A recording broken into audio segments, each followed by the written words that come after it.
Génesis. Vamos a estar dando lectura, hermanos, ahí en el libro de Génesis, capítulo 1. Vamos a leer de ahí del 1 al 10 para dar principio en esta mañana, hermanos, la lección. Aleluya. Libro de Génesis, capítulo 1, del 1 al 10. Amén. Cuando hayamos, hermanos, Aleluya. damos gloria a Dios. Aleluya. Gloria a Génesis Dios. 1, del 1 al 10, dice la palabra de esta manera. En el principio crió Dios los cielos y la tierra. Y la tierra estaba desordenada y vacía, y las tinieblas estaban sobre la faz del abismo. Y el Espíritu de Dios se movía sobre la faz de las aguas. Y dijo Dios, sea luz. Y fue la luz. Y vio Dios que la luz era buena, y separó Dios la luz de las tinieblas. Y llamó Dios a la luz día, y a las tinieblas llamó noche. Y fue la tarde y la mañana un día. Y luego dijo Dios, hay expansión en medio de las aguas, y separa las aguas de las aguas. E hizo Dios la expansión, y separó las aguas que estaban debajo de la expansión de las aguas que estaban sobre la expansión, y fue así.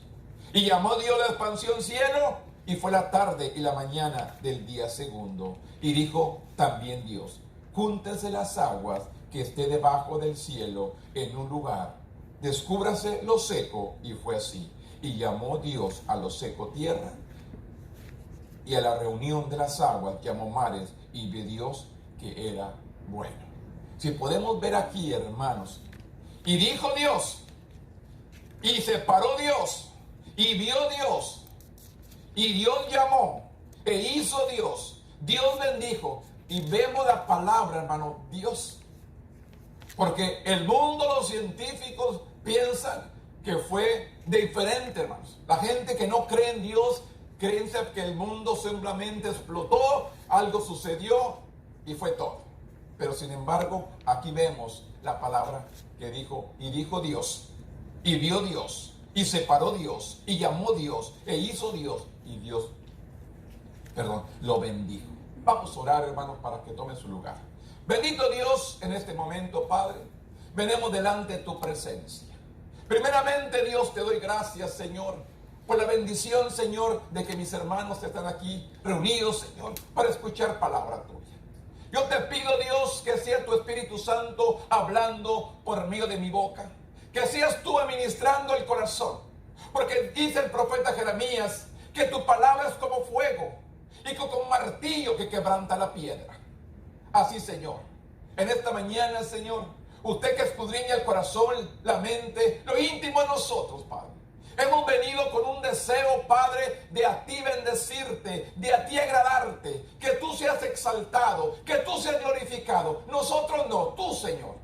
En esta mañana, Señor, que tu Espíritu Santo venga y administre a cada uno de nosotros con tu palabra, y podamos salir de este lugar edificados. En el nombre poderoso de tu Hijo amado, que es Cristo Jesús, Señor nuestro. Amén. Tome asiento, hermanos. El tema, hermanos, de este semestre empieza, dice, la gran historia comienza. El comienzo, hermanos, que hizo Dios. Principalmente la palabra Génesis, hermano, que lo entendemos claramente, que se define como comienzo, como principio. Y esto es lo que vamos a hablar en el día de hoy, el comienzo. Porque si le doy un relato, hermanos, yo creo que ustedes ya saben, pero un relato de este libro, hermanos, más o menos algo sencillo. Está compuesto por dos libros, el Nuevo Testamento y el Antiguo Testamento. Por dos testamentos está dividido. El primero tiene 39 libros, perdón. El primer testamento tiene 39 libros y el Nuevo Testamento 39. Ya me confundí aquí yo. 39 libros del Antiguo Testamento y 27 del Nuevo Testamento. En total son 66 libros. Esto es lo que encierra la palabra que tenemos en nuestras manos. Este es el testamento que Dios nos ha dejado. 66 libros, 39 en el Antiguo, 27 en el Nuevo. más o menos alrededor de 40 escritores fueron los que escribieron la palabra de Dios. Alrededor de 40 escritores, y se fue en el lapso más o menos de 1600 años para escribir la Biblia. Esto es lo que queremos dar, una historia, hermanos, de cómo Dios formó, hizo, y cuál es el propósito principal de dejarnos este testamento. 66 libros, 39 el Antiguo, 27 en el Nuevo, alrededor de 40 escritores, en el lapso de 1600 años. El versículo más largo es Esther 8:9.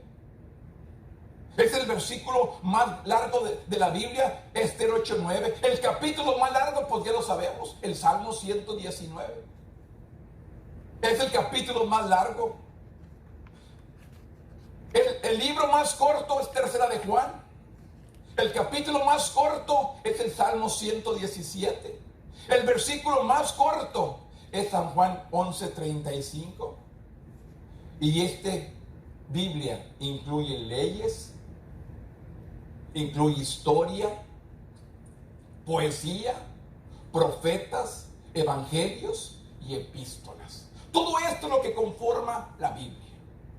Y esto es lo que vamos a repasar en este semestre que vamos dando lectura a esta palabra.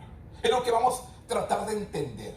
Si usted quiere leer la Biblia, hermanos, se lleva alrededor más o menos de 75 horas seguidas. Si queremos leer la Biblia parejita, hermanos, 75, alrededor de 4 días, si la queremos leer. Pero ¿cuántos nosotros, hermanos, empezamos a leer la Biblia y nos da sueño? ¿Sabe por qué? Porque el enemigo no quiere que usted sepa el contenido. Amén.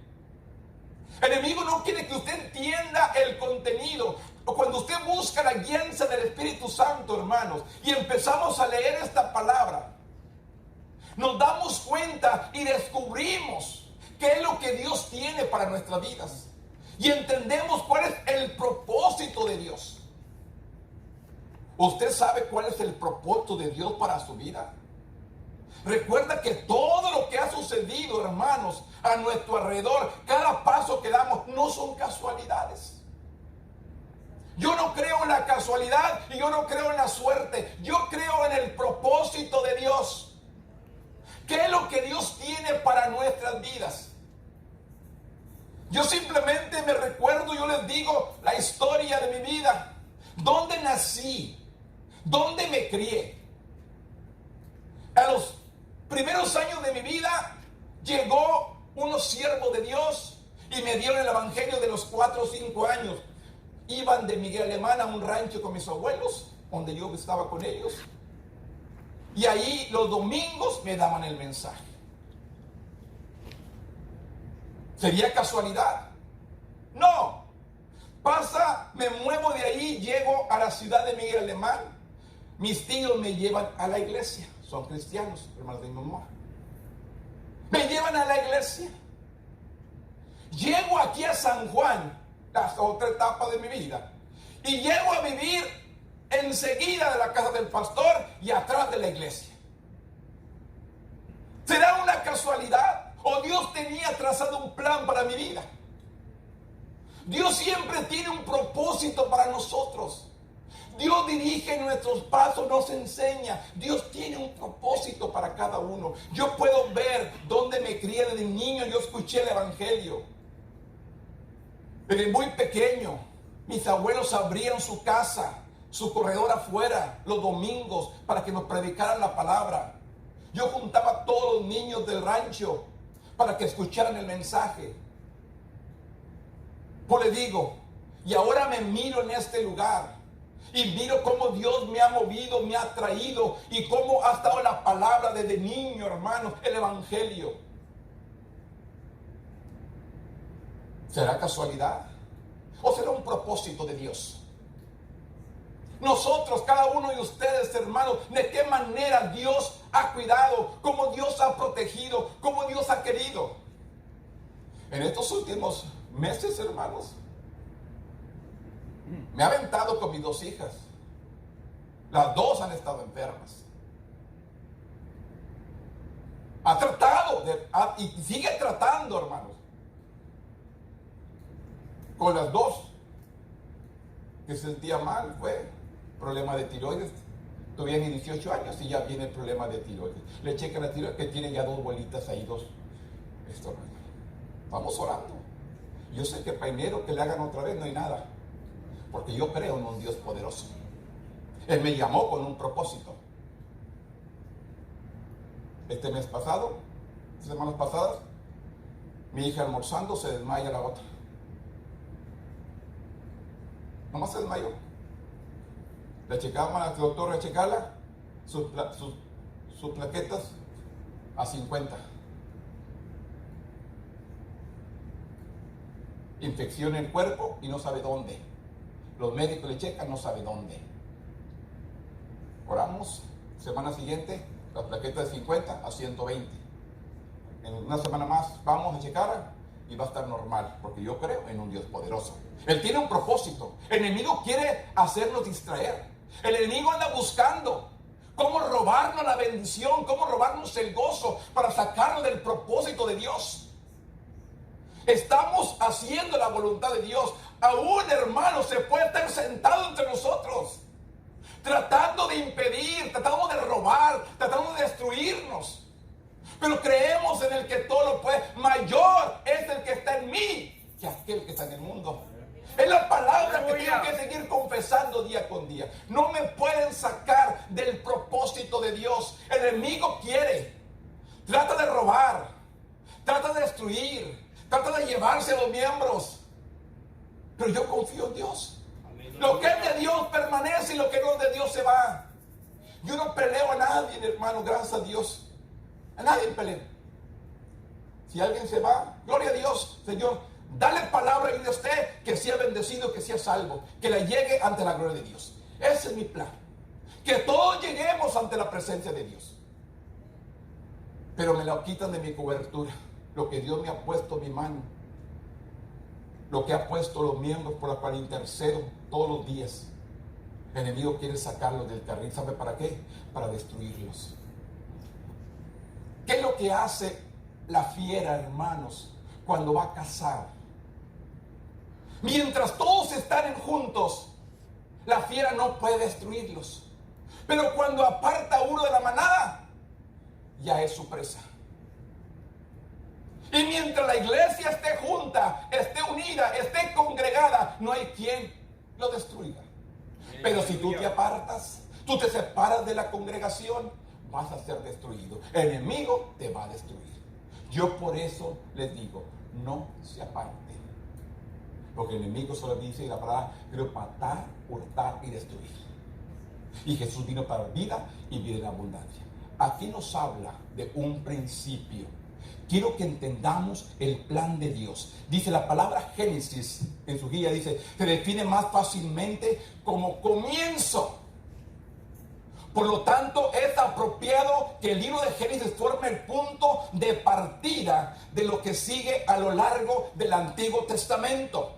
El Nuevo Testamento y muchas de las grandes doctrinas de la Biblia se presentan en Génesis. Aquí podemos ver, hermanos, de cómo más bien Dios hizo todo, pero el pecado se multiplicó. ¿Y qué es lo que vino a hacer? Le habló a Noé, prepárate un arca, porque va a llover. Voy a destruir todo esto y lo voy a empezar de nuevo. ¿Por qué?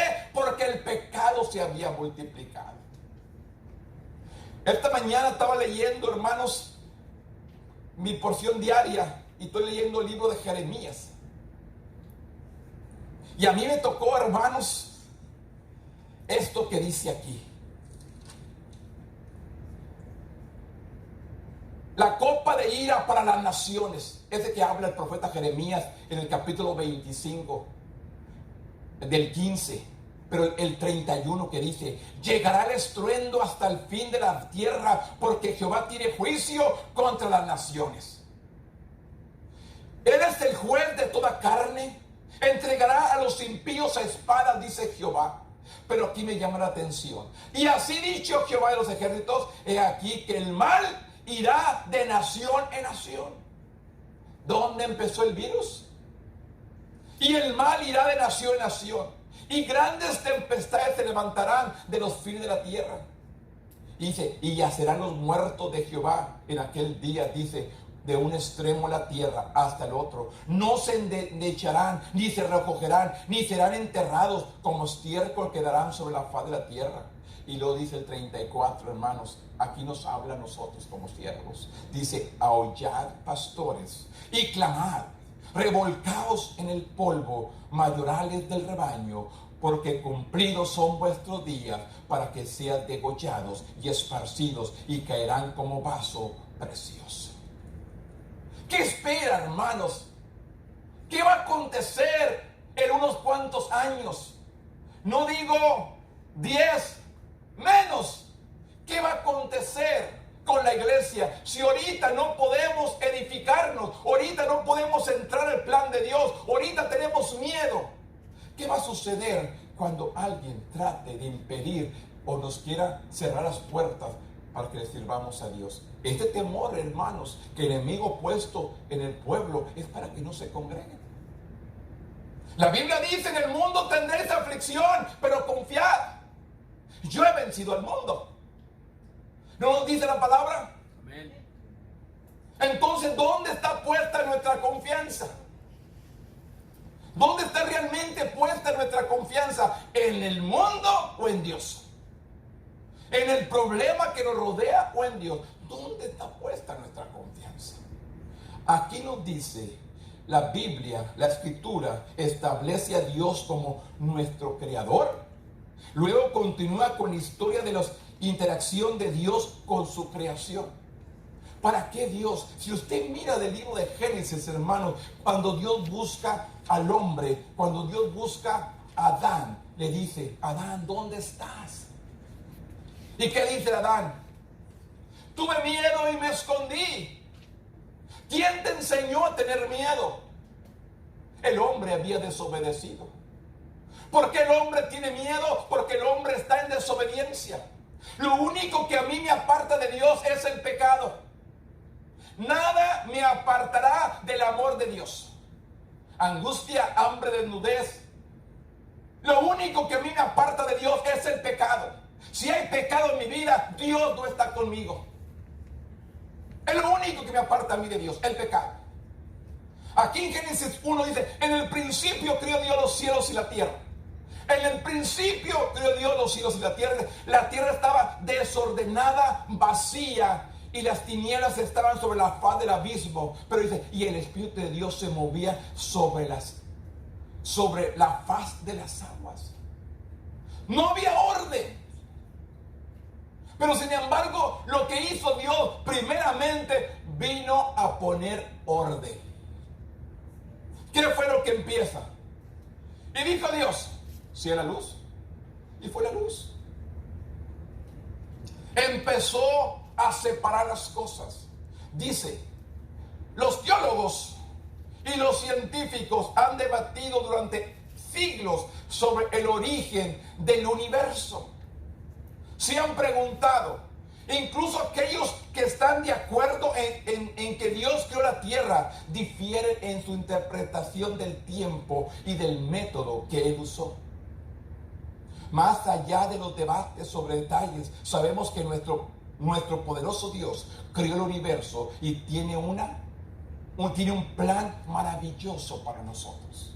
Y eso es lo que yo sigo creyendo y sigo predicando. Dios tiene un plan maravilloso para nosotros.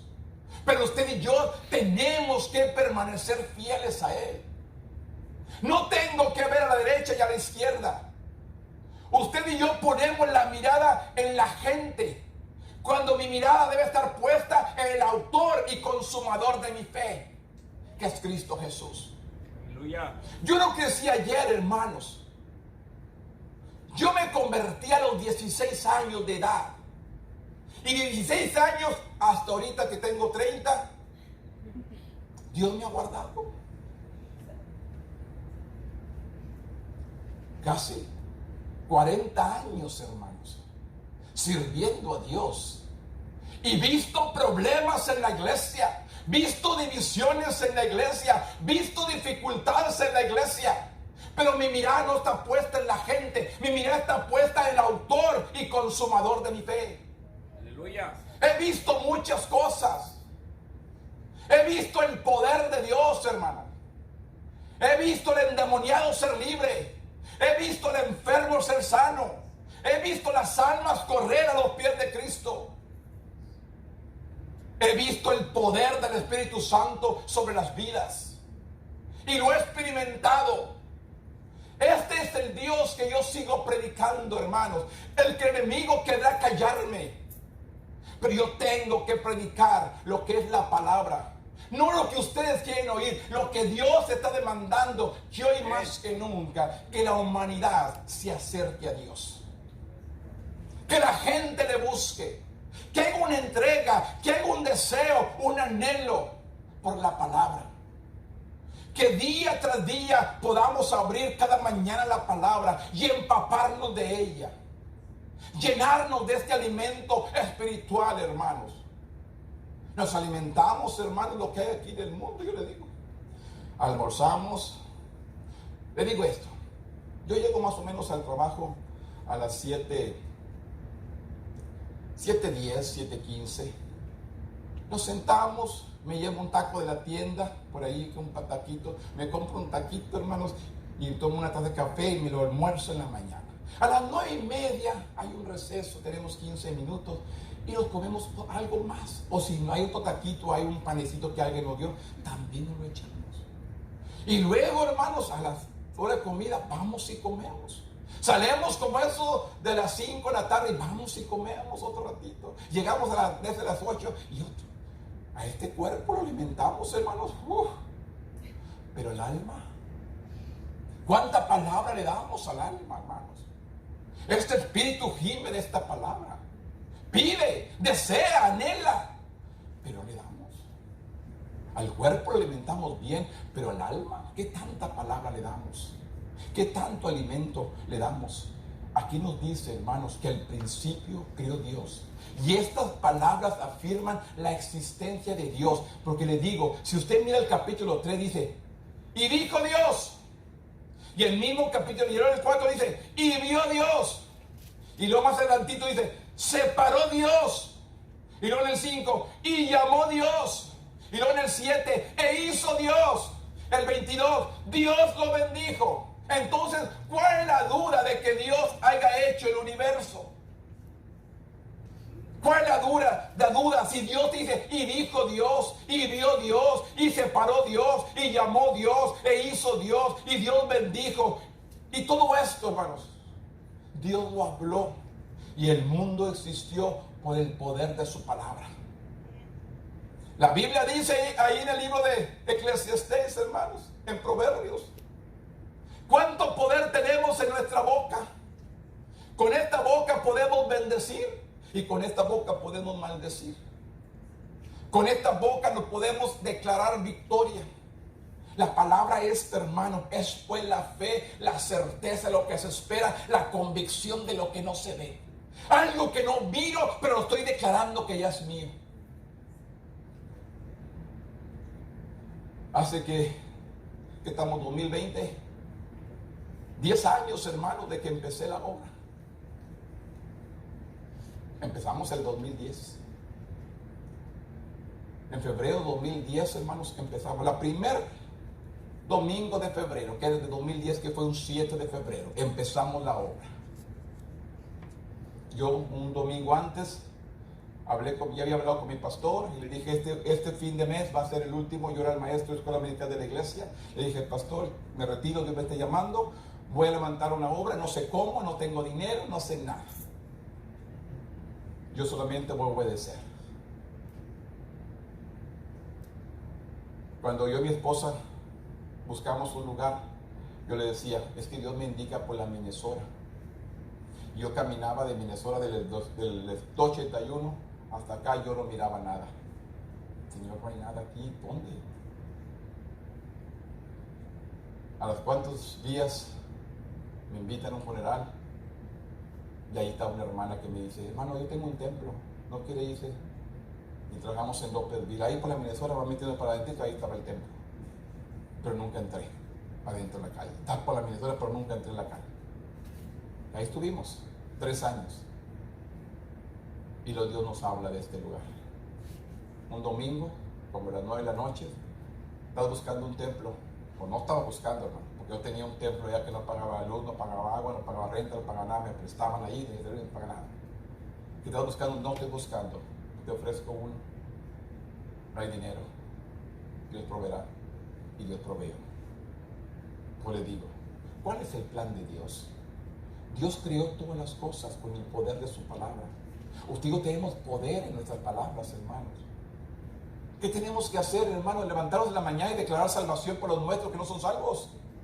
¿Cuántos declaran palabras de salvación para los suyos? ¿Cuántos declaran palabras de sanidad para los suyos? ¿Cuántos declaran palabras de restauración para aquellos que se han desviado de los suyos? Cada mañana nos tenemos que levantar y declarar palabras, hermanos, de salvación para los nuestros, de sanidad, de restauración. Tenemos que levantar. Hay poder. Recuerde, Dios nos dio un poquito de lo de Él. Él nos dio ese soplo de vida, nos dio parte de Él. Hay parte de Dios en nosotros que puede producir lo que Él hizo. Pero no tenemos fe. No confiamos en Él. Tenemos que aprender a declarar. Dios dijo, Dios separó, Dios vio, Dios llamó, Dios hizo, Dios bendijo. Y hay muchas más palabras, hermanos, que hay ahí lo que Dios dijo. Pero tenemos que aprender, hermanos, a declarar para buscar el propósito para el cual Dios nos llamó. Aquí nos dice que Dios, estas palabras afirman la existencia de Dios Todopoderoso como creador de todo, rechazando el materialismo, distinguiendo entre Dios y su creación, debido a que Dios creó el universo, le pertenece y Él lo controla. Enseguida, Génesis se enfoca específicamente en el planeta Tierra, que no tenía forma, estaba oscuro, cubierto de aguas, y el Espíritu de Dios se movía sobre las aguas. Estaba todo desordenado, pero Él empieza a declarar. Si vemos ahí en el versículo 3, dice, y dijo Dios sea la luz, y fue la luz. Y vio Dios la luz que era buena, y separó Dios la luz de las tinieblas. Y llamó Dios a la luz día, y a las tinieblas llamó noche. Y fue la tarde y la mañana un día. Y luego dijo Dios, haya expansión. Aquí dice otra vez, y dijo Dios, haya expansión en medio de las aguas, y separen las aguas de las aguas. E hizo Dios la expansión y separó las aguas que estaban debajo de la expansión de las aguas que estaban sobre la expansión, y fue así. Y llamó Dios a la expansión cielo, y fue la tarde y la mañana del día segundo. Dijo Dios, y dijo también Dios, júntese las aguas que están debajo de los cielos en un solo lugar, y descúbrase lo seco, y fue así. Dios solamente declara, Dios solamente ordena, Dios solamente habla. Usted y yo, hermano, ¿qué decimos? ¡Ay, me duele! ¡Ay, me siento mal! ¿Querrá Dios escuchar esas palabras de nosotros? ¿Quién es nuestro sanador? ¿Quién es nuestro criador? ¿Quién es nuestro libertador? Él nos crió a su imagen y semejanza, igual que Él. Pero, ¿qué hacemos con lo que Dios nos ha dado? Dice el escritor, ¿alguna vez ha considerado el orden del universo? ¿Cómo permanecen los planetas, las estrellas en su trayectoria? No se alejan de una y la otra, siguen su curso, no chocan entre sí. Y que en el cuerpo humano, hermanos. Aquí habla de la mente, hermanos. Dice que la mente de nosotros es un 2% de peso. Un 2% de peso. Y que dice la mente, mueve el dedo chiquito, mueve el pie. Esto que está tan pequeño que Dios ha puesto en nosotros, ordena todo el cuerpo que se mueva. ¿Quién podría hacer este diseño sino nuestro Dios? ¿Quién podría hacer algo perfecto, hermano? Solamente Él. Por eso dice, como es que el cerebro humano es aproximadamente el 2% del peso corporal total, y le dice al dedo gordo de su pie que se mueva cuando usted lo desea y obedece. Observe el orden de la creación primero. Luz. Si usted fija, hermanos, ¿por qué Dios es un Dios ordenado y con propósito? ¿Por qué no hizo primero al hombre? ¿Dónde lo iba a poner? Si usted se fija el orden, separó las aguas, la oscuridad, la luz, la vegetación, hizo todo, y al último hizo al hombre para que se alimentara, para que hubiera de dónde alimentarse. No es un Dios ordenado. A mí me llama y me emociona, hermano, de cómo Dios hizo todas las cosas en su orden. Dios no se equivoca. Dios es perfecto. Nosotros somos los que nos equivocamos. Dice, observe de la creación, primer día luz, cuarto día lumbreras, segundo día expansión de aguas, atmósfera, quinto día aves que vuelen en expansión y peces de nada y que nadan, y en otra expansión, tercer día tierra seca, vegetación, sexto día los animales y el hombre para vivir en la tierra y alimentarse de la vegetación. En otras palabras, hizo al hombre ya cuando tenía de dónde alimentarse. Este es el Dios que estamos sirviendo, un Dios de orden y un Dios con propósito. La creación de la humanidad a imagen de Dios se refería principalmente a la capacidad de justicia y de santidad. Ni el universo ni la humanidad ocurrieron por mera casualidad. Nada de esto fue solamente por casualidad.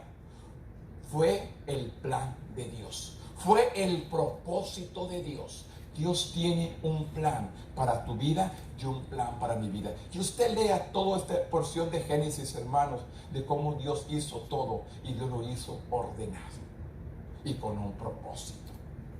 Dios quiere que usted y yo aprendamos, hermano, a ser ordenados y a hacer las cosas con propósito.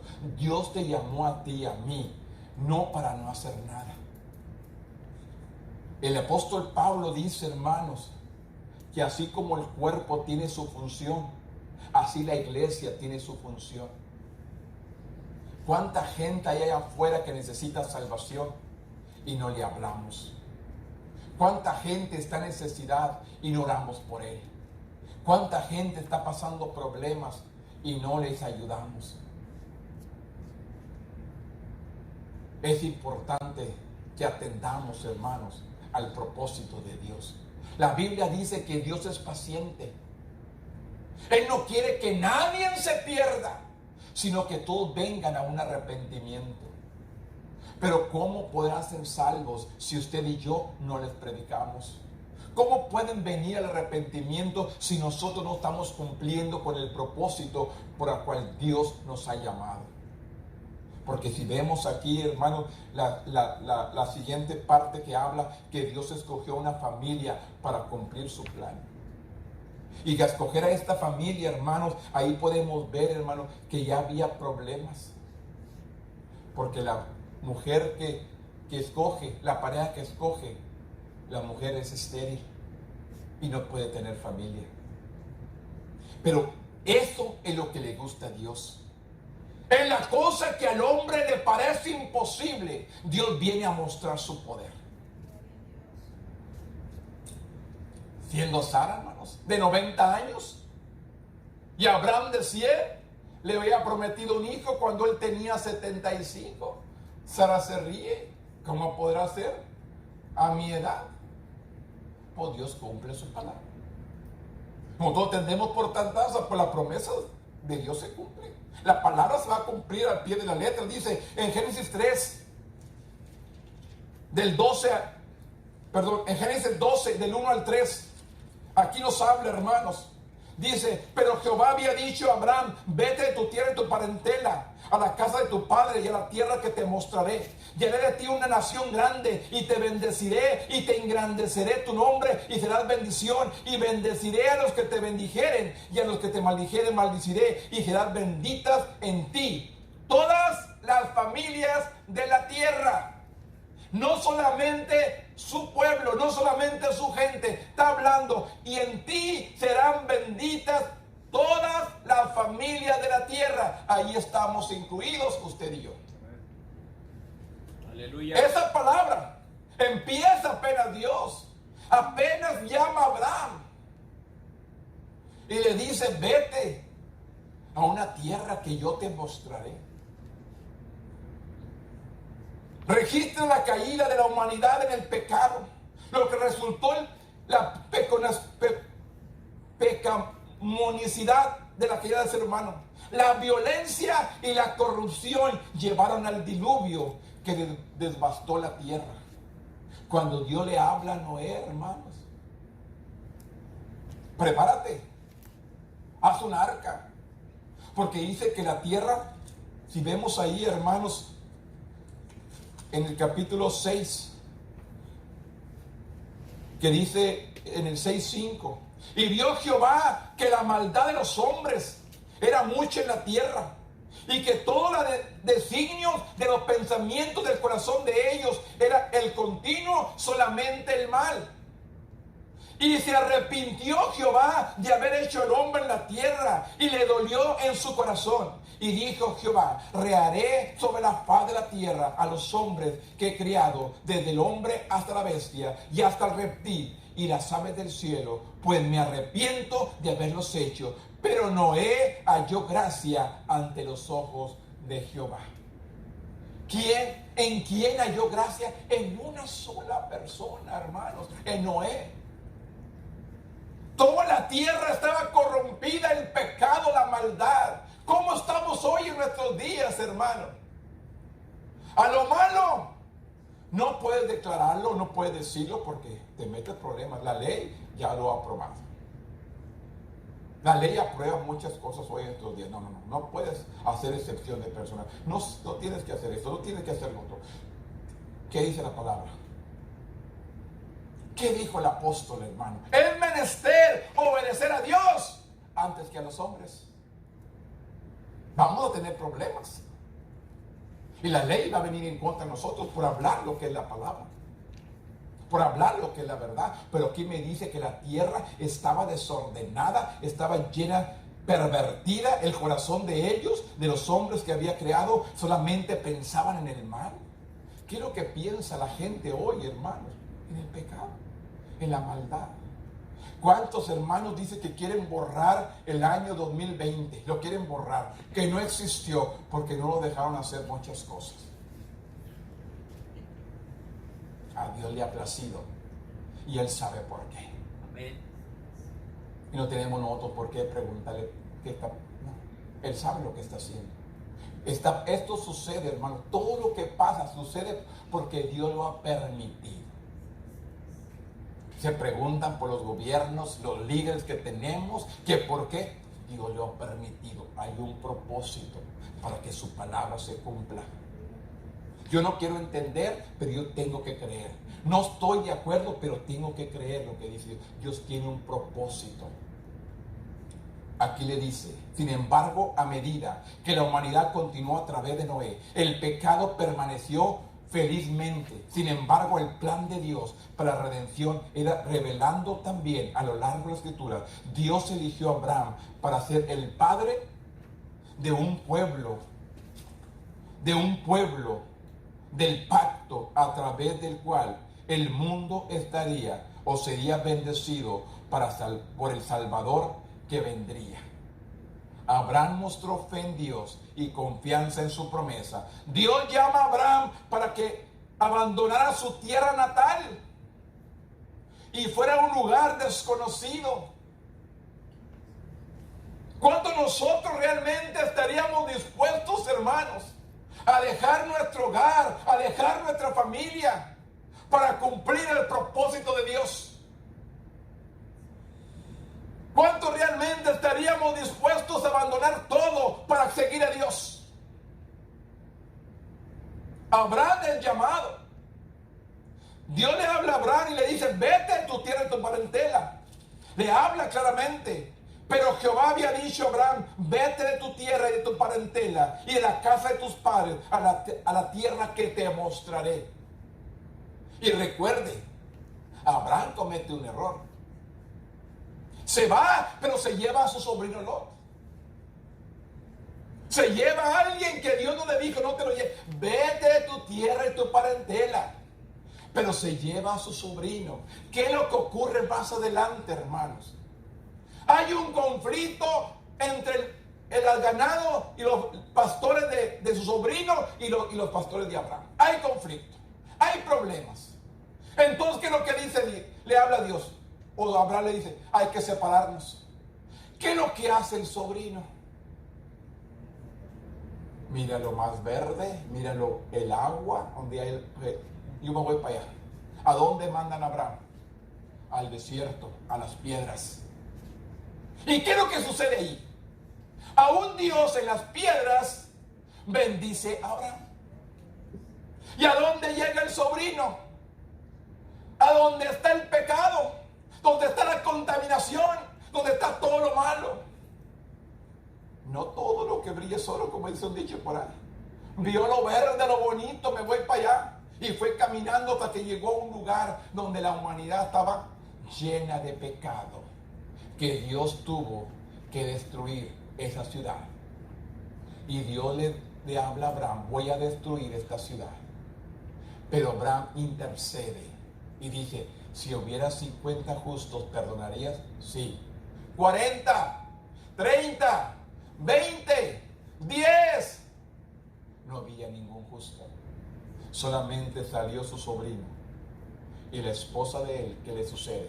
Se queda a medio camino, convertida en estatua de sal. Porque lo primero que le dijeron: no voltees para atrás. Pero ¿dónde estaba el corazón de esta mujer? En lo que había dejado allá. Volteó y ahí quedó. Por eso, ¿dónde está puesto nuestro corazón? ¿En Dios o lo que el mundo nos ofrece? Depende de nosotros qué vamos a elegir. Y estar un día ante su presencia o estar en un lugar de tormento. ¿Dónde está nuestro corazón puesto? ¿En la bendición de Dios o lo que el enemigo nos ofrece, lo que el mundo ofrece? Aquí dice: Abraham mostró fe a Dios y confianza en su promesa. Dios llama a Abraham para abandonar su tierra natal y fuera un lugar desconocido que Dios eligió. Dios también le promete a Abraham que se convertiría en el padre de una gran nación a través de la cual Dios mostró su amor al mundo. Dios usó a Abraham para preparar el camino de Cristo, y todos los que siguen a Cristo son hijos de Abraham. Si vemos ahí, vamos ahí al libro de Gálatas. Gálatas capítulo 3, versículo 6 dice: así Abraham creyó a Dios y le fue contada por justicia. Saber, por tanto, que los que son de la fe, no los que son de Israel, que dice: saber, por tanto, que los que son de fe, estos son hijos de Abraham. Y la escritura previendo que Dios había de justificar por la fe a los gentiles, Dios de antemano las buenas nuevas de Abraham, diciendo: en ti serán benditas todas las naciones. ¿No le había dicho a Abraham: en ti serán benditas tu pueblo que te voy a dar? No, todas las naciones. ¿Quién son los hijos de Abraham? De que le creyó a Dios. Así Abraham creyó a Dios y le fue contado por justicia. Dice: sabed, por tanto, que los que son de fe, estos son hijos de Abraham. ¿Quiénes? Los de la fe. La Biblia me dice ahí en Hebreos, hermanos, que sin fe es imposible agradar a Dios. Sin fe es imposible. Usted no ande confesando: ay, hermano, ore por mí, no tengo fe. No hable esas palabras negativas. Usted tiene fe porque Dios dice en su palabra que a cada uno nos ha dado una medida de fe. A cada uno nos ha dado un pequeño. La Biblia le dice, si nuestra fe fuera como un grano de mostaza, esa semilla más pequeña que hay, le podía decir a este monte, quítate y échate a la mar, y ahí se haría. Pero ¿qué es lo que pasa en nosotros, hermanos? No le creemos a Dios. Dios llama y escoge a esta familia para empezar, hermanos.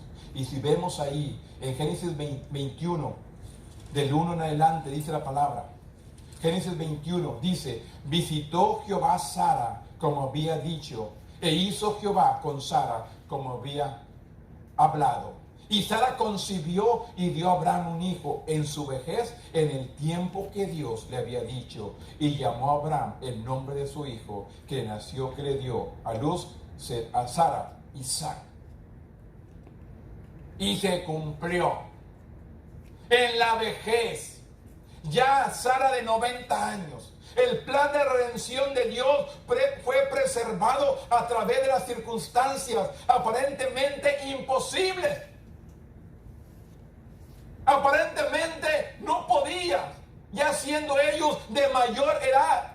Pero Abraham tenía 100 años y su esposa Sara tenía 90 años. Cuando Dios milagrosamente le dio a su hijo Isaac. Dios le promete que él sería el padre de muchas naciones. Pero cuando viene a conceder, porque Abraham le creyó a Dios, hermanos. ¿Qué es lo que tenemos que hacer usted y yo? Creerle a Dios. ¿Qué nos falta? ¿Qué necesitamos? Vamos a creerle a Dios. Tarde o temprano va a llegar. Esto inició el cumplimiento de la promesa de Dios de hacer de Abraham una gran nación. La promesa de Dios perduró a pesar de los fracasos de su pueblo. Porque si vemos, Jacob, el nieto de Abraham, engañó a su hermano. La bendición era para el primogénito.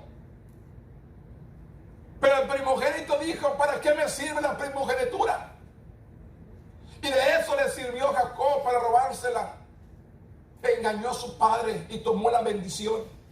Y dice, sin embargo, Dios transformó a Jacob de un hombre de fe, apareciendo ante él en forma de hombre, luchando con él. Fue una lucha espiritual. Jacob deseaba la bendición de Dios. ¿Sabe, hermanos? Si usted no quiere hacer algo por lo cual Dios lo ha llamado, no se preocupe. Dios levanta a otro y le quita la bendición a usted. ¿Usted recuerda la parábola de los talentos? El que tenía 5, 2 y 1. El que tenía 5 trajo otros 5. Al que tenía 2 trajo otros 2. Pero el que tenía 1, dice, lo escondió. Pero cuando vino el Señor, le dijo, ¿qué has hecho? Pues sé que eres un hombre recio y pues de temor, mejor lo escondí para no malgastarlo. ¿Y qué es lo que hace? Se le quita y se le da al que tiene más. ¿Qué es lo que Dios ha puesto en nosotros que hagamos aquí en la tierra, hermanos? Queremos que nos lo quite y se lo dé al que tenga más por no obedecer. Aquí Jacob dice, el escritor dice que Jacob luchó por lo espiritual, deseaba la presencia de Dios, se anhelaba y se aferró. Él, aunque por hacerlo sufrió una dolorosa lesión. Recuerda que luchó por el ángel y tuvo que deslocar, herirlo el pie para que lo soltara porque ya amanecía. Su perseverancia resultó en un cambio de nombre a Israel, que significa uno que luchó con Dios. ¿Cuántos nosotros estamos luchando ser bendecidos por Dios para bendecir a otros? Que Dios me dé palabra, que Dios me dé fuerza para seguir bendiciendo a otros con la palabra. La Biblia dice que de la abundancia del corazón habla la boca. Si yo no le doy palabra a esta vida, no pongo palabra en el corazón, ¿qué es lo que voy a compartir? Muchos quieren ser predicadores, muchos quieren ser evangelistas, muchos quieren ser ministros, muchos quieren, Pero hay que comer palabra, hay que alimentarnos de la palabra para poder compartir. Hay que llenarnos de ella para poder compartir. Yo le recuerdo, yo conozco a una persona que un día Dios le habló de esta manera. Dice: Dios, yo quiero hablar de ti y de tu palabra, así como hablo de mi trabajo. Su trabajo lo sabía cómo hacer, y él hablaba, no, y se aventaba para hablar porque sabía, pero de Dios no podía hablar. Entonces, ¿qué le dice Dios? Empápate de mi palabra para que tengas que dar. Por eso dice la palabra que la abundancia del corazón habla la boca. Si no tengo palabra aquí, no tengo nada de Dios, ¿qué voy a compartir? Yo necesito llenarme de Dios. Aquí vemos, hermano, que Dios le cambió el nombre a Jacob por Israel. Jacob era usurpador. Tomó el lugar de su hermano. Entonces, al luchar contra Dios para aferrarse a la bendición de Dios, Dios tuvo que cambiar su nombre a Israel. Uno que luchó con Dios. Es lo que significa Israel. Uno que luchó con Dios. ¿Cuántos de nosotros, hermanos, estamos luchando por esa bendición? ¿Cuántos de nosotros estamos luchando que Dios venga y nos ponga la palabra? El mismo palabra nos dice que no tenemos que preocuparnos qué vamos a decir o qué vamos a hablar. El mismo Espíritu Santo pondrá la palabra en nuestra boca y la declararemos. Pero ¿qué pasa? No nos llenamos de Dios, hermano. Llénese de la palabra. La parte última que dice: Dios preservó a su pueblo y a su plan. Génesis 45, hermanos. Si vemos Génesis 45, vemos la historia de José. Yo creo que todos la conocemos, hermanos. José, hermanos, sufrió. José fue vendido. José fue encarcelado. Pero José se quejó. No. Él sabía que había un plan. Y él sabía que había un propósito en su vida. José fue el 11º hijo de Jacob, porque disfrutaba del favor especial de su padre. Recuerda que la historia que nos dice la palabra, que su padre le mandó hacer una túnica de colores, a cual José tenía sueños. Miraba 2 estrellas que representaban a sus 2 hermanos, pero las estrellas se inclinaban a él, se postraban a él. Y entonces entró el celo, entró la envidia de sus hermanos. Y dice el escritor: y el favor de Dios estaba, el favor de su padre estaba con José. Sus 10 hermanos mayores se llenaron de celos. Le vendieron como esclavo a Egipto. Sin embargo, esta trágica historia se convirtió en un hermoso relato del cuidado y la preservación de Dios de su promesa. En otras palabras, hermanos, si no venden a José, toda la familia se muere de hambre. Dios había empezado, hermanos. Dios estaba empezando la familia. Ya eran 12. Ya había crecido la familia. Ya no era solamente Isaac, aquel que nació en la vejez, Abraham. Ya había crecido la familia. Y se iban a morir de hambre. Y Dios pone en el corazón de ellos el celo, la envidia, para que lo vendieran. Pero Dios tenía un plan. José llegó a un lugar, llegó a Egipto más bien. Y ahí él fue engrandecido. Primero sufrió. Primero batalló. Lo acusaron falsamente. Lo encarcelaron falsamente. Hicieron todo esto con él. Pero al final de la historia, hermanos, viene la victoria. Sin embargo, esta trágica historia se convirtió en un hermoso relato del cuidado y la perseverancia de Dios de su promesa. Más tarde, Dios colocó a José en una posición alta en el gobierno de Egipto, como supervisor de las provisiones de alimentos, en preparación para una hambruna que Dios anunció. Esa hambruna llegó a los hijos de Jacob a Egipto, a una búsqueda desesperada de alimentos. Dios concertó todas estas circunstancias para salvar las vidas de la familia de José. Todo esto fue un propósito, hermanos. A veces nos sucede algo en nuestras vidas, hermanos, y no entendemos y preguntamos, Dios, ¿por qué? No le pregunte a Dios, glorifíquele. Amén, aleluya. Dele gracias, sírvale. Nunca le preguntemos a Dios por qué estoy pasando por esto, por qué le pasa esto a mis hijos, por qué le pasa esto a mi esposa, por qué le pasa esto a mi esposo. No le pregunte, glorifíquele, dele gloria a Dios. Él sabe todas las cosas. La Biblia dice que Él no me va a dar más de lo que yo puedo sobrellevar. Juntamente con el problema me da una salida. Esa es la victoria que yo tengo en Cristo. Todo lo que viene, Dios me va a dar una salida y voy a salir adelante. Por eso dice, Dios perseveró a la familia de José, hermanos. Lo vendieron, lo encarcelaron. Pero al último, hermanos, ¿qué dice? El faraón tuvo un sueño de unas vacas gordas y unas flacas, y las flacas se comían las gordas. ¿Qué es esto? Y se acordaron que allá en la cárcel le habían dicho, le reveló el sueño, le dijo, cuando salgas, acuérdate de mí, ten misericordia. Y no se acordó, se olvidó. Pero cuando viene este sueño, se acordó que había en la cárcel, había alguien que daba revelación en los sueños.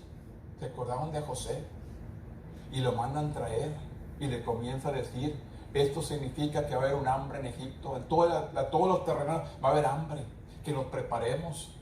Y entonces el faraón confió en José y le dijo, tú eres el escogido, tú vas a guardar alimento. Y en todos los alrededores había hambre, pero Egipto estaba bendecido. ¿Y a dónde llegó los hermanos de José? A Egipto a buscar comida. Y todos pensaban, hermanos, o los hermanos pensaban, que dijo, ahora que él es el líder, el rey aquí, como quien dice, la autoridad, nos va a destruir, se va a vengar de nosotros. No se vengó. Él reconoció que era el propósito de Dios. Dios tenía un plan para que su familia siguiera adelante. Génesis 46, del 1 al 7 dice, salió Israel con todo lo que tenía y vino a Beerseba y ofreció sacrificios al Dios de su padre Isaac. Y habló Dios a Israel en visiones de noche y dijo, Jacob, Jacob. Y él respondió, heme aquí. Y dijo, yo soy tu Dios, el Dios de tu padre. No temas descender a Egipto, porque allí yo haré de ti una gran nación. Usted recuerda, hermanos, cuando Moisés nació, que era el reglamento de las parteras, que si nacían hijos, hombres, varones en Israel, que los mataran, que nomás dejaran a las mujeres, porque estaban viendo que el pueblo de Israel se estaba multiplicando, se estaba produciendo más que ellos, y tenían miedo a ser conquistados por ellos mismos, por el pueblo, y mandó matar a todos los niños. Y allí es donde Dios pone en el corazón que escondan a Moisés, y lo mandó por el río que la hija de Faraón lo crió. Y aún allí Dios tenía un plan. Pues les digo, en todo, hermano, Dios tiene todo un plan. La historia de los patriarcas llega a fin cuando Jacob se traslada a Egipto, escapa de la hambruna, del hambre, y se une a su amado hijo José, quien creía que estaba muerto. Recuerde que los hermanos le dijeron, le llevaron sus ropas, le ensangrentaron con un cordero, mataron y echaron sangre. Mira, encontramos sus ropas hechas rotas, una bestia del campo lo mató, se lo comió, mira, aquí está. Y el padre pensaba, más bien Jacob pensaba que estaba muerto. El nombre de Jacob había sido cambiado a Israel, un recordatorio de que Dios había prometido convertirse en familia de una nación. Dios estaba guiando a Israel paso a paso. Israel no debía tener miedo de ir a Egipto, porque esto era parte del plan de Dios. El viaje a Egipto no fue solo para buscar alimento, fue parte del propósito mayor de Dios para su pueblo. Los hijos de Israel serían preservados con el paso del tiempo. La descendencia nunca los abandonaría, porque Él era su Dios. la gran historia de la Biblia comienza ya a desplegarse, comienza ya a crecer. Y en grandes rasgos vemos, hermanos, cómo Dios fue, llama, preparó a Adán y a Eva. Creció hasta Noé, se multiplicó el pecado, destruyó todo. Llama a Abraham, lo saca de su tierra, su parentela, que lo hace una nación grande. No hay familia. A su edad avanzada nace el hijo de la promesa. Y luego nace el que va siguiendo patriarcas y llega, hermanos, hasta ser un pueblo. Llega en Egipto, hermanos. Y si usted mira el relato más adelante, hermanos, cuando Dios saca al pueblo de Israel de Egipto, saca un pueblo grande. Y lo saca bendecido y prosperado. Si usted recuerda, cuando se mete y se despierte Abraham, que va a hablar con Dios, con todo el oro que trajeron, formaron un becerro y lo adoraron. Usted puede ver, hermanos, cómo Dios los saca con mano poderosa y aún así se inclina a dioses que ellos mismos han creado. ¿Cuánta gente en nuestro día ha visto el poder de Dios? ¿Cuánto pueblo ha visto el poder de Dios en su vida, en sus familias? Y aún así siguen creyendo en lo que ellos han creado. Es triste, hermanos, cuando Dios nos dice que Él es el único Dios verdadero. Amarás al Señor tu Dios con todo tu corazón, con toda tu alma y con toda tu mente. Y lo dice, y a tu prójimo como a ti mismo. Esta es la palabra, hermanos, que está escrita. Este es el comienzo para llegar un día a que Jesús naciera, muriera y fuera resucitado para perdonar nuestros pecados. Este es el principio de la historia. Esto es como empieza Dios. Y quiere que entendamos y sepamos la historia, hermanos, porque muy pronto Él viene por un pueblo. Yo pues les digo, hermanos, ay, hermano, es que este hermano hace tantas, va a la iglesia y no es cristiano, hermano. No se preocupe. Yo no soy quien para juzgar, yo no soy para quien sacarlo de aquí. Ese le pertenece a Él. Amén. Dice que llegará el día en que Él levantará a sus escogidos y dejará a los que no son de Él. No se preocupe, hermano. No, hermano, es que allá hay personas que hacen eso, yo mejor me voy. En ninguna parte va a encontrar un pueblo perfecto. Porque dice la Biblia que la cizaña y el trigo crecerán juntos. Amén. Y Él va a llevarse lo que es trigo y va a dejar lo que es cizaña. Pero Dios, no yo y no usted. Dios el que va a separar. Por eso el relato de todo esto es necesario que usted y yo sigamos adelante buscando a Dios. Termino con esto. Dios nos creó a su imagen y Jesús confirmó esto cuando los fariseos intentaron desafiar a Jesús. Recuerden, ahí en el libro de Mateo.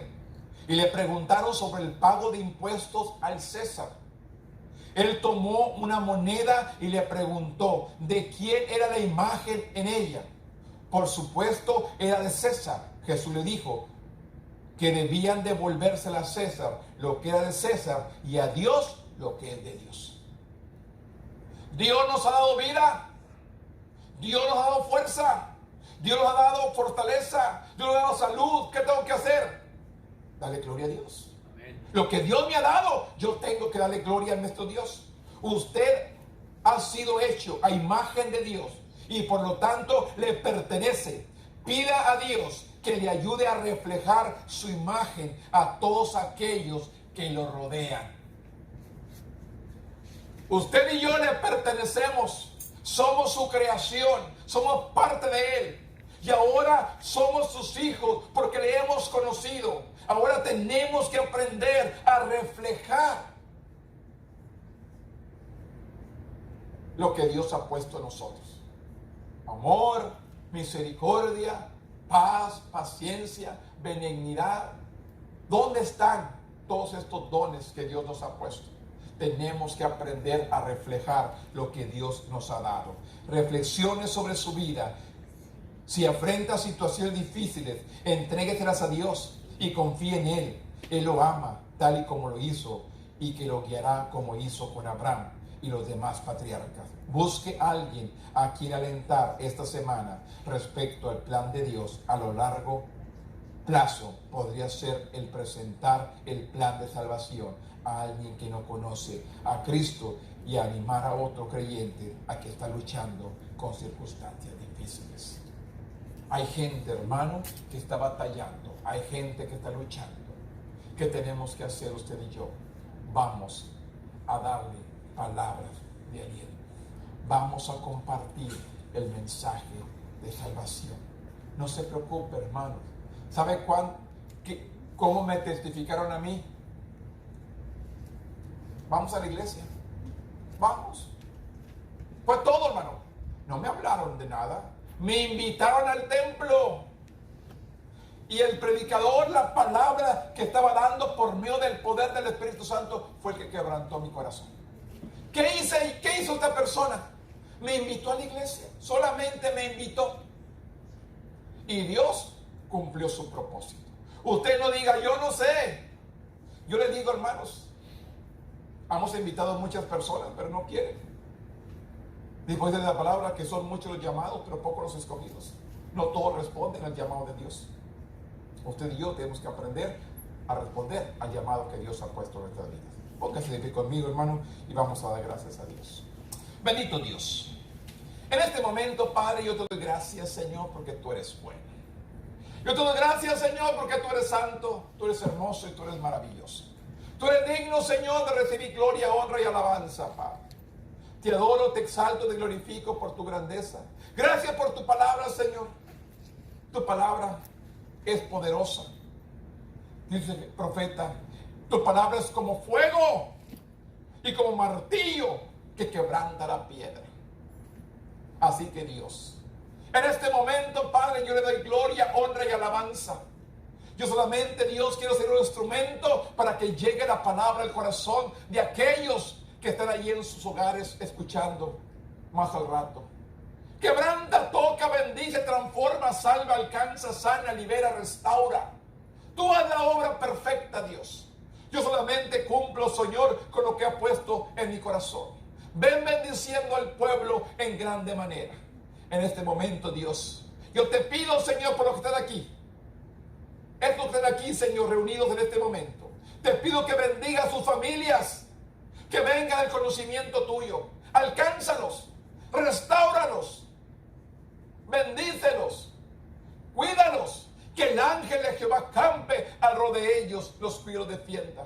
Igualmente a mis hermanos ahí en sus hogares. Yo te pido, Dios, que vengas cuidándolos, protegiéndolos, bendiciéndolos, transformándolos. Y que el ángel de Jehová campe alrededor de ellos, los cuide y los defienda de todo peligro, de toda enfermedad, de toda obra del enemigo, Padre. En esta mañana, Señor, yo le doy gloria, honra y alabanza, porque solamente usted la merece. En el nombre poderoso de tu Hijo amado, que es Cristo Jesús, Señor nuestro. Amén. Tome asiento, hermano.